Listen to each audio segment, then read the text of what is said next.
Well, it's good to see you again. We're now on the second video of week one. And again, I'm doing two videos this week because the material is really divided easily into two different sections. My earlier video this week was about world religions. Uh, and this is a very important companion concept about worldview. Now, you see, worldview is a really funny thing. It's something we deal with every day of our lives, but it's very difficult to explain. It's a bit like having glasses on and having a speck in your glasses without realizing it. Um, it's hard to see, hard to even realize it's there because you're so used to it. You have to actually take them off a bit for a little while to see the difference. Since it's so hard to understand worldview, I'm going to I'll give you an illustration. So I used to, this has been a number of years ago, I used to meet with international students and go to an international club that was run by some uh, believers down in a local university to give chances for people to meet international students, help them practice their English, and hopefully share the gospel with them.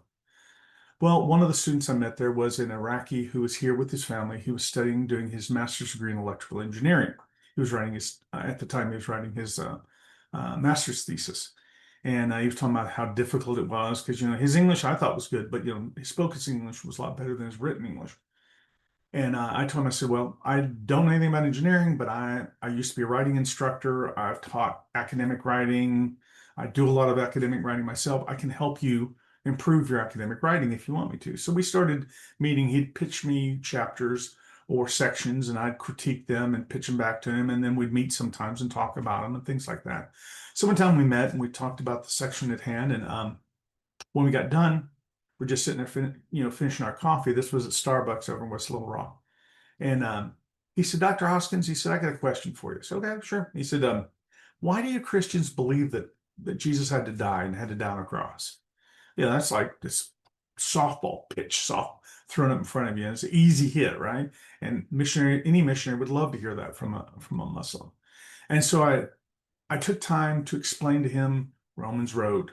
That a very careful explanation using Romans, where you talk about about sin being universal and man needing a savior to relieve him of this accumulation of guilt of sin, and that way of being relieved or freed from that is, of course, through the blood of Christ on the cross. I laid it out, explained it to him, took time to really explain it well.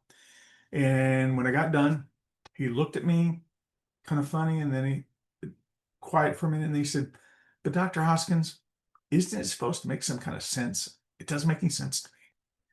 And I just wanted to do a face plant. Oh, I'm sitting in West Little Rock, but not really. I really should have remembered I'm sitting in Baghdad. So I said, okay, can you just kind of forget what I just said and let's go back to the beginning? I'll kind of start over. Said, okay, sure. I said, okay, remember that Adam. Well, he has Adam in the Quran, and they have the garden, a shortened version of it.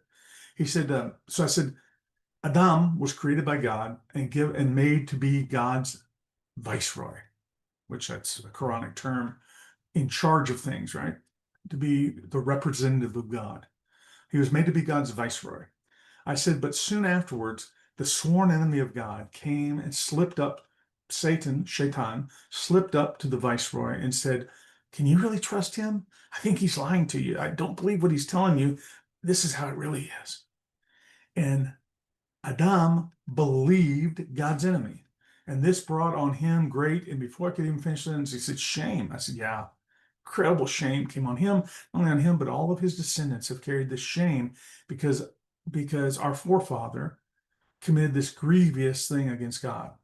I said, but Jesus came as one of us, and he lived his life sinlessly. He didn't commit any sin. He never disobeyed God. And even though he had never disobeyed God, when his enemies wanted to kill him and they wanted to murder him, he submitted to that, even to death on a cross, because he was in submission to God. I said, and God looked at that and said, because his submission to me is so great, I'm going to honor him. And he reached into the grave and raised him not only up back to life on the earth, but he lifted him to the heavens and seated him on a throne beside himself, where he will eternally sit above all powers and rule and authority. And therefore, by me believing in him and siding with him, I also join into that honor that God gave him, and I'm released from my own shame and sin. I got done. I did it much quicker than the other part I told him. He looked at me for a minute and he said, "Wow, Dr. Hoskins, that makes sense." Now, I'm not telling you that he believed at that moment, not at all. I'm telling you that it made sense to him when I explained it differently. Because you see, one of his fundamental assumptions about life is that sin is a very minor issue. But shame, now that's a huge problem. It's a huge part of his worldview that shame is a problem. Uh, and honor is what man needs, but shame is what we often carry. In fact, there's a Muslim proverb that's in a lot of Muslim cultures and languages that goes something to this effect.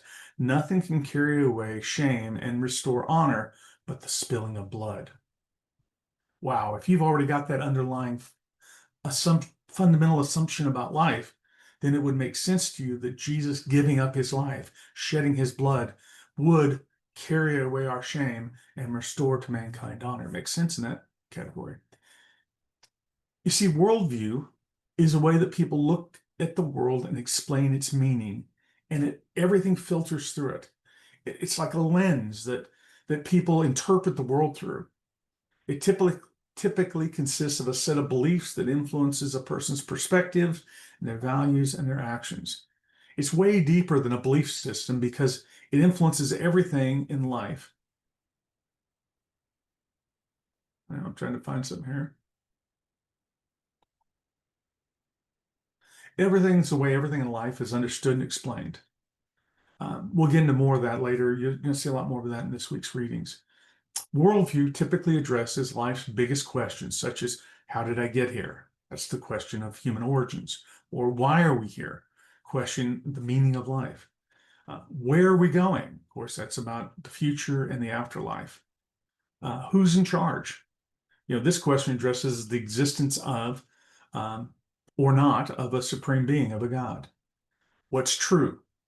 This is a question about the nature of truth and whether it's objective or subjective. Really big point here, because if truth is objective, it's based on something else outside of me. Okay. So there has to be a source of truth. If truth is subjective, then it's whatever I believe is true, and what's true for me is true for me, and you have your own truth. Ever hear that today? Worldview also addresses the whole issue of what's right and wrong at a very deep level, because it's about morality. Again, are right and wrong objective? Moral standards established outside of me, or are they subjective to how I feel and what I think is right and wrong? There are many different worldviews that we across the world. Most of them, though, have a strong religious element to them. They're rooted in a religious belief system of some kind. There are some that are a few that are built on, say, economic systems, but the vast majority are built on a religious foundation. But even the ones that are built on things like economics, they end up having a lot of religious ideas woven into them because man is intrinsically a religious being. Now, an effective missionary understands two very important things about worldviews. One is that worldviews are so natural that the person usually thinks everyone else sees reality just the same way they do. We talked about that. It's like the glasses. They can't imagine, but they can't imagine that anyone wouldn't see the world that way because that's the only way they know to see the world. Think of like a fish. He doesn't realize he's swimming in water because that's just what it is, right? Okay. And two, effective missionaries understand that they too have a worldview. Like everyone else, missionaries understand that they perceive things in a certain way. And when we start out in mission, we often struggle with the same thing, that we can't even imagine that people don't think and reason the way that we do. Way too many missionaries go to the field without being self-aware of their own worldview and the assumptions related to it. And this can cause a great deal of harm when the missionary's worldview clashes with that of local culture. Now, this is one of the more important ideas at a foundation level that you're going to encounter in the course, because missionaries absolutely must become aware of their own worldview and how it impacts what we do in cross-cultural environments. since we are the ones that God's called and set apart, we're the ones who must move beyond our worldview to learn to understand their worldview so we can effectively communicate with them. It's not on them, it's on us. It's not on them. Let me say that again.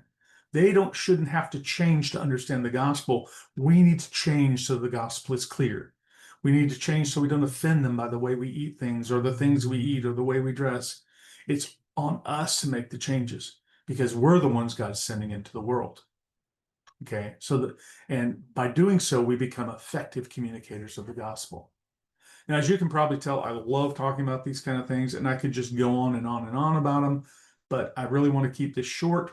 I think that's enough for now. So have a lot of fun with this week's readings. Let me know if you have any questions. Contact me anytime you want. Take care.